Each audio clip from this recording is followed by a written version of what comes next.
Hello, I'm Joel Nelson, and this is the Joel vs. Arthritis podcast.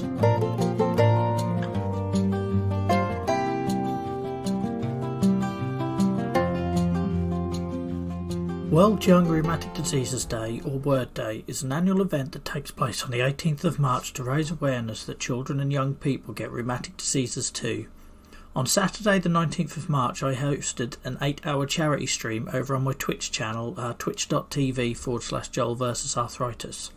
In this first episode of a 3-part special, you will hear 3 interviews that were recorded live on the day from patient advocates and volunteers in the arthritis community. I hope you enjoy the conversations and the insight as much as I did.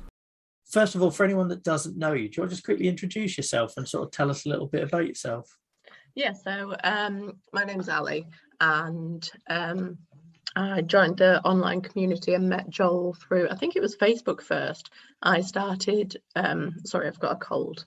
Oh, you're fine. I started my blog Under Young Skin, just talking about my rheumatoid arthritis diagnosis and how that was affecting me. And I started it mainly because I felt like I couldn't speak to my family and my friends, so I thought I'll write it down. And then someone said to me, oh, why don't you put it on a blog? So I was like, okay. So that's where it began. So yeah, I got the rheumatoid arthritis diagnosis in 2017, but previous to that I was diagnosed with juvenile idiopathic arthritis in, I think it was 2011. I've blocked out a lot of the memories, which I'm sure is a good thing. So yeah, and that all stemmed from, first of all, having glandular fever. Then I went on a skiing trip, tore my one of the ligaments in my knees, and then it just kept swelling up for like 2 years. And then so we were like, what's going on? And then they eventually said at Harrogate Hospital that it was juvenile idiopathic arthritis, but then didn't do anything with me and just discharged me. So I never really thought about it again. I just always just assumed, oh, I have a bad knee, and that was it, until it all came back up in 2017 and has been just getting more and more ever since. Yeah, and you often find, I hear that story a lot about people have a sort of trigger event, whether that's an infection or getting the flu or something like yourself getting an injury. And I don't, like I say, I'm not medically trained, and I should probably point that out, so I won't be answering any medical questions today. But that there definitely seems to be a trend there, where there seems to be that trigger event which starts your immune system off into this sort of cycle that just is then a case of getting it controlled again. I suppose just going back to the writing, because like you say, that is how we first came across it. It was probably a couple of years ago now. But anyone that hasn't checked out Ali's Under Young Skin blog, go have a look, because she's a really talented writer, and she's a bit like me. She probably doesn't sell it enough for us, but there's some really interesting stories on there. So yeah, please go check that out. And what made you, I suppose, make that jump from dealing with this thing where it sounds like you probably weren't getting the best of support at first to actually sharing your story and talking about it? So, I mean, I was lucky to start with. When I first got diagnosed, I was put straight on medication like really quickly, and then I was absolutely fine for a good year or so. And then it just like medication kind of stopped working and that kind of thing. And it was actually, I think it was 2 years ago to the day when I actually first started my Under Young Skin blog, just thinking about it now. And I just, it was just, I couldn't talk to anyone about it, like friends or family. And I felt like I didn't want to keep talking about it to them.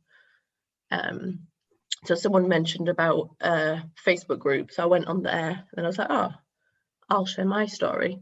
And then it was kind of like a longer piece of writing than just what you can put onto a Facebook group. So someone suggested, oh, have you looked at any of the blogs, or do you want to start your own blog? So I did. Oh, fair play to you. And I don't know if it's maybe easier when you've got a shorter time gap, because I think for me it felt like an absolute mountain, because I just left it for so long and buried it for so long.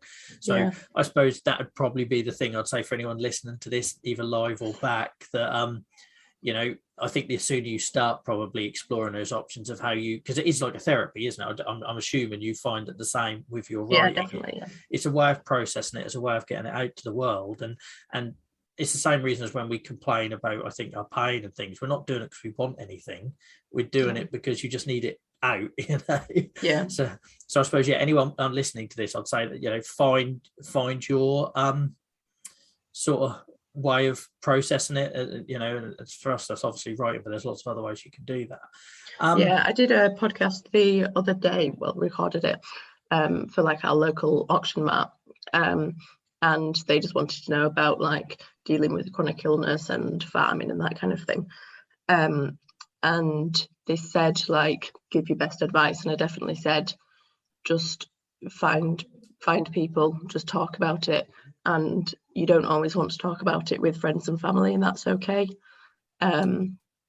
So I mean, like the online community has absolutely saved me. And I think it's probably no coincidence that you started writing at the same time that everything sort of blew up on Instagram around that chronic illness sort of community. I think, you know, a lot of people turned to things like Twitch or started doing new hobbies, but for us, there definitely was that. We kind of all sort of gravitated to the same place, didn't we? And it was just a coincidence that it started like just in lockdown, isn't it? But yeah. I think you started a bit before, didn't you? A few months before. So I was doing it in 2019, and it was a very lonely place when I started. It was more towards the back end of 2019, but it just blew up in 2020, didn't it? And, but it's good now that there is that outlet for people to find. And like I say, I started this stream by saying like it's, if it just makes one person feel less alone, I think that is kind of the joy of it. Oh, absolutely, yeah. People sharing that story. Yeah. If you don't mind me asking, you've got quite a busy life outside of Instagram and writing and everything, with farm life and career and everything.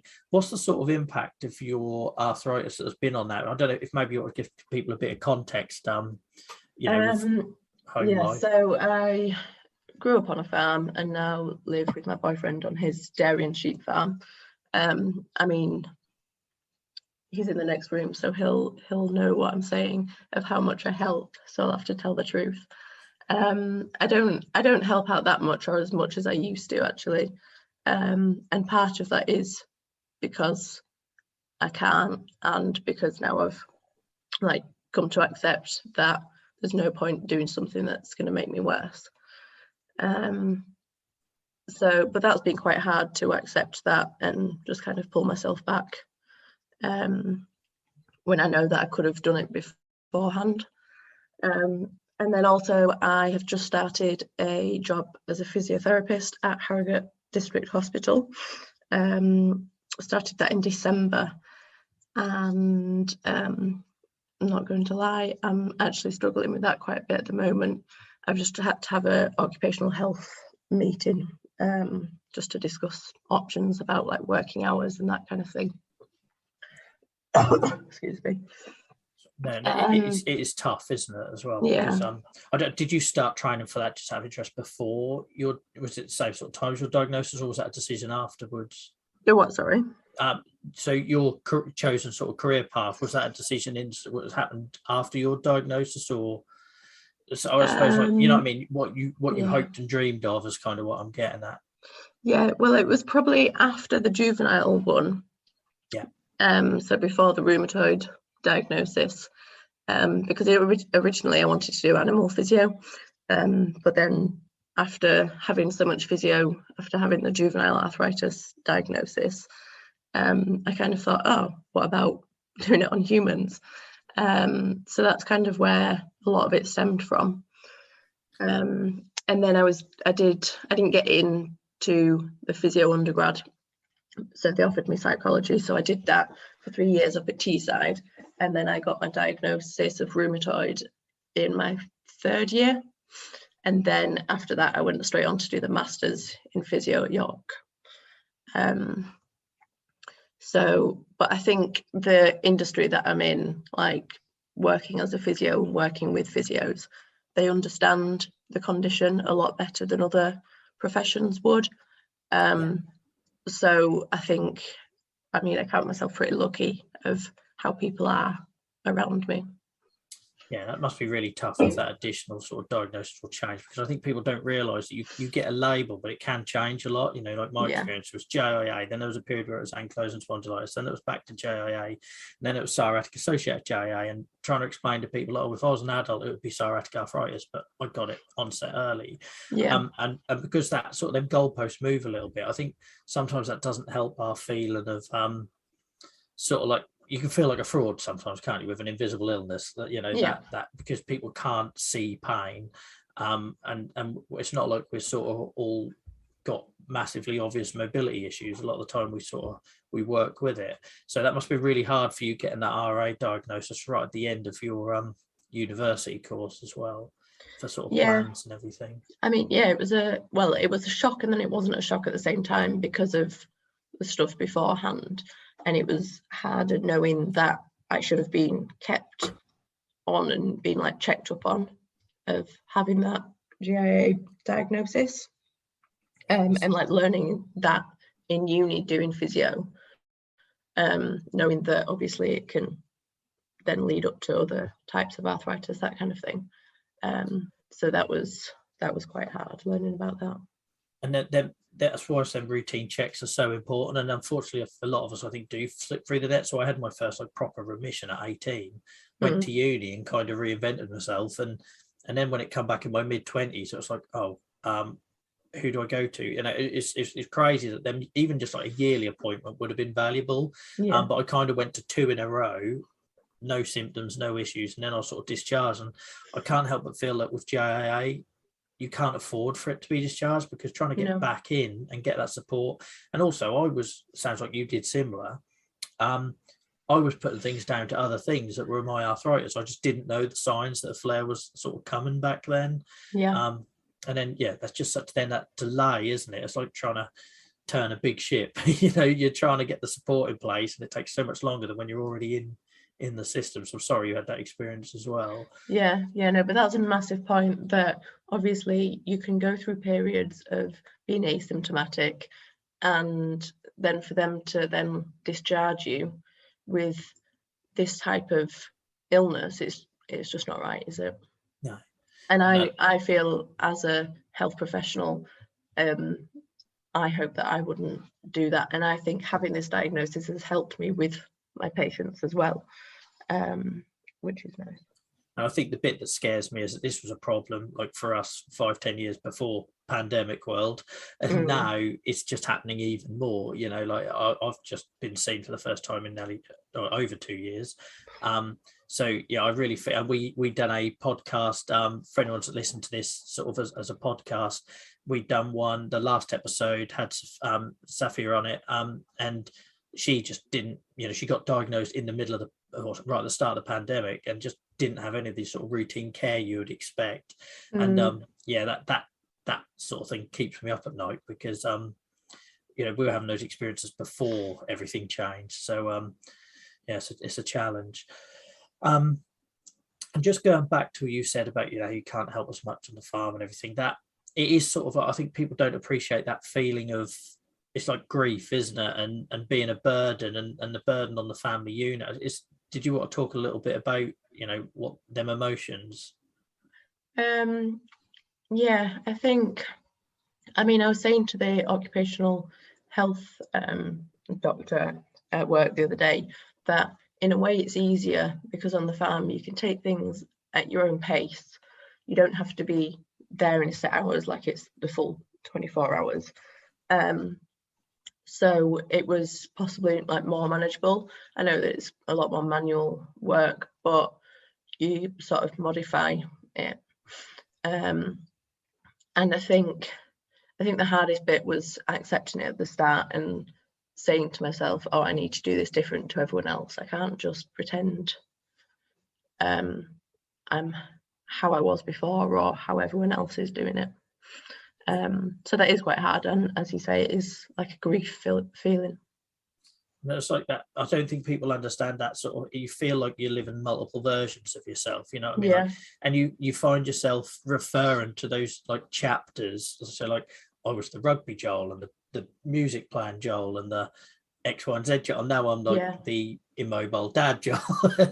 And I think, and people don't realize how that weighs on your mind and the mental health impact of that, and how it affects like relationships and everything. Because I know everybody goes through periods of change through their life, but I feel like with something like JIA, it's so much more highlighted, isn't it? Because the goalposts keep moving.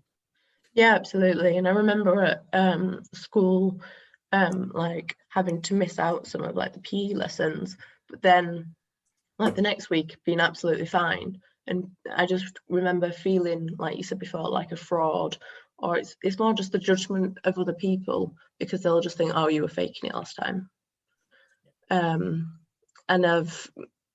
I mean, like I said, at work, with my colleagues, obviously they understand that it's very variable. So that's okay. But with like the general population, I think that is one of the hardest things. Yeah, it is. I feel like we're making progress. We're gradually chipping away. But I think the important thing as well for anyone listening to this that's sort of newly diagnosed or a little bit earlier on in that diagnosis as well, I think sometimes those closest to you can feel like the biggest enemy. If I try and explain it a bit better, it's like there's a lot of emotion and stuff as well in family and loved ones and everything else. And I definitely went for a period where my arthritis got worse, and you close off to those that you really need to be talking to the most, because there's a bit of pain, isn't it? And it's not because those people don't understand. Like my family used to me having arthritis my whole life, but they're grieving too. So when I go back into a flare and I suddenly can't go out for the day riding a motorbike or participate in that event or whatever it might be, when they're upset and angry, it's not aimed at you. I think they're grieving as well, aren't they? And sometimes that gets lost in the we can sometimes take that sort of quite personally, but sometimes that is just a normal emotional response, isn't it? Yeah, absolutely. Yeah. And like with my mum, I don't always tell her like how bad it is, because I know that she's gonna feel that, I mean, like mentally just as much as I am. But I think it's like I had a flare up last weekend, had to get sent home from work, and then she just kept me at her house because she was like, I just want to see you. And I didn't have my car because I couldn't drive home from work. So I was literally like just kept there. But I mean, it's nice to know that you have the support, but at the same time you want to be independent and you want to have that feeling of I don't know, being able to do what you want to do, that kind of thing. And the other thing I often say to people is like, you telling me how disappointed you are that I've had to cancel or whatever doesn't actually make me feel any better about it. It makes me feel worse. And I think sometimes you need to have those sort of calm conversations and try to explain. And another thing I sort of would recommend if anyone's listening to this who's maybe going through that earlier stage and trying to find a balance about how do you communicate the constant changing of the disease with loved ones and that. I always say to people, don't try and offer a solution, because it's kind of human nature. Every manager I've ever had, every relationship I've ever been in, everyone always feels like they've got to say something, and that's where you get the whole the very memey thing of have you tried yoga, or have you taken this oil, or have you had cod liver, all that sort of stuff. What I often say to people is just ask me what I need, don't suggest something. It's because it's the same as your mum, like that's probably just being seen probably helped massively, whereas sometimes I think when people feel like they've got to offer, the first thing that springs to mind could actually be a little bit offensive, and they don't mean it, they don't know that they're doing it, they're just trying to fill the awkward gap, I think.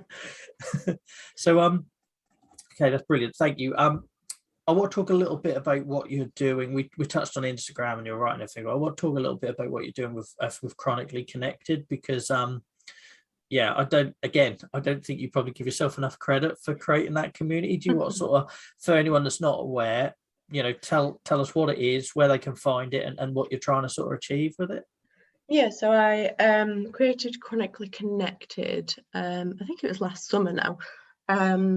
So with talking with yourself and some other people online, we kind of felt like that there was nowhere where everyone could kind of share their stories in a communal place.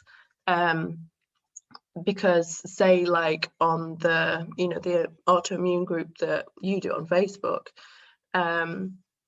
and it was just unfair for me to share something because everyone would want to share it on there. And I mean, that group is kind of more of like a helping group, isn't it? And kind of discussing ideas and so I just thought to myself, why isn't there a place where we can all share our stories together? So that's why I created Chronically Connected, and it was my cousin and my sister that helped me with the name of it and just kind of let's start it up. And so the idea is just to create a platform for everyone with any chronic illness. I mean, literally, we've got so many variations. I don't even know. I can't even remember all of them, to be honest. But yeah, I mean, the group's just building and growing massively, and I never expected it to be this big, to be honest. But yeah, I just hope that people know that it's a space where they can like send their story in and either come on the Instagram account and like take us through a day in their life, that kind of thing. And key bit, you should probably tell people where they can find that. Yes. So on Instagram it is at Chronically Connected 21. On Facebook just search Chronically Connected, and then the website is chronically-connected.com. And yeah, there's just different spaces to share things. The thing is that I'm trying to do at the moment, there's like quite a lot of people that aren't online that I want to kind of include, and I'm just not quite sure how to do that at the moment. So if anyone has any ideas, let me know. What I would say on that one is, like, there was a couple of points I just want to add. It's like, one, I think we have to, those of us that are confident in doing it and sharing it and doing things like today, we kind of have to make it as accessible as possible, which is, again, why I'm sitting here on Twitch and we're having this conversation, because it's so far out of my comfort zone. You know, I feel like a very old man on this platform, but there's an opportunity there to reach a totally different group of people that we wouldn't maybe reach on Instagram or Facebook. So I think that's one way. And then I think the other point I just wanted to add is, I hope you don't mind me sharing it, but like, you were like really sweet when you set that up, sent me a message saying, do you mind if I set this up? I was like, absolutely not, because I think that's the other thing as well. Like all social media, there are corners of it that are very clicky. You know, and I've experienced that myself. I literally on a weekly basis will get people saying, why don't you follow me back? Or they'll follow me for 24 hours, unfollow me, and I'll do that every other week. And you see the same names coming back. And I, you know, I have this sort of policy where I'm like, I have to get to know you, protect my mental health, know that your content is safe. And then once we've talked a bit, trust me, I will support you and follow you and back you and everything else. So I think there are areas that are quite clicky, but what I would say is nobody owns any of this. You know, it's not, nobody's put a stake in the ground and said, this is my patch sort of thing. So when you got these ideas like Ali has had with Chronically Connected, don't look for verification or assurance, just do it, you know, because somebody, even if that's just you're talking to one person and that lands, that's all that matters. So yeah, I just want to get that in there because yeah, I'm sure you've had it as well, but yeah, social media, certain elements of it can be a little bit, you know, clicky, and it shouldn't be. It should be accessible to everyone. So if you've got an idea like Ali's had, go for it and tag me and I'll share it, and I'm sure Ali would as well, and we'll fully embrace it. Absolutely. So yeah, thank you for sharing all that, Ali. Is there I suppose I ask this one a lot, and I was just a little bit unconscious, sometimes put people on the spot, but if there was one thing you wish you knew when you'd got diagnosed, either with the JIA or the RA element of it, that, you know, someone out there listening you think would benefit from sort of knowing, what would that sort of thing be? I think it's more just about like protecting yourself, like you say, that interacting with like people online is a therapy for us, and just sort of not not caring about what other people say, like I said before about other people's judgments, because it's so variable. And I find the hardest bit is you're badly one day, the next day you're absolutely fine. Like I've woken up this morning, low pain, and I mean, I've still got a bit of swelling in my knee, but I feel so much better. And part of me feels like a fraud because obviously I'm not at work today and I've been so badly and had a few days off work this week. But that's just the condition and nothing can change that. And then also just bits of advice if you're newly diagnosed is to get the most out of like your medical appointments, and you have to fight for yourself, and ask those questions, like really like get as much out of it as you can. And I know from being on the other side of it as a physio, you don't always know what the patient is thinking or what kind of questions they have. So you don't always like go at length to tell people about something. And a lot of the time, the patient knows a lot more about the condition than you would. So you don't want to be patronizing. So if you have a question, ask it. Don't be afraid. Yeah, no, I think that's absolutely solid advice. That and that, yeah, don't undervalue the patient experience bit, as Ali said there, because when I first started doing this, I really did feel like a tick box exercise. So like, I know I do a little bit more than what, like beyond the social media, but like focus groups and talking at events and things like that. And it took me a long while to put a value on that. And because so many times I was like this afterthought, or we better get a patient involved. And you could tell the first 3 or 4 sentences of the conversation, you kind of got that, oh, okay, I'm an afterthought here. And thankfully that is changing. But I think that tide of change is fueled by all of us, you know, by saying that my experience matters, and I fully appreciate a medical, you know, your training and experience, blah, blah, blah. But there is a value in your experience, and we're not all the same. Ali's experience is probably totally different to my experience. There is obviously crossover, but it's important for you guys to remember. And I think that is the other thing on the social media subject, guys. Sometimes you can only see the best life. Anyone that follows me knows that's probably too much the other way, but I think it's important to appreciate the reality of living with it. So just because you can see somebody doing marathons with their arthritis, it doesn't mean you're failing. Everybody's bar is different, and it changes multiple times through the year, as anyone with these conditions will know, won't they? Yeah, I felt like that a lot recently. Just with like a decline in how I'm doing and seeing other people like doing whatever, but you just got to take yourself back to it. Everyone's different, and I mean it's different from day to day or even hour to hour yourself, so you can never compare yourself to anyone else. Yeah, that hour to hour is true. Like some mornings I wake up and I'm literally like a plank of wood and I can't move, and then by 11 o'clock people see, I think, well, what was wrong, you know, and then that you know, you'll be late into work because it took you so long to get going, and then people judge you on what they see. They don't judge you on all the stuff that goes on behind closed doors. That's a really good point. If that's okay, we have just got a quick question, if you don't mind answering it, and if anyone else got any questions who are watching this live, then please feel free.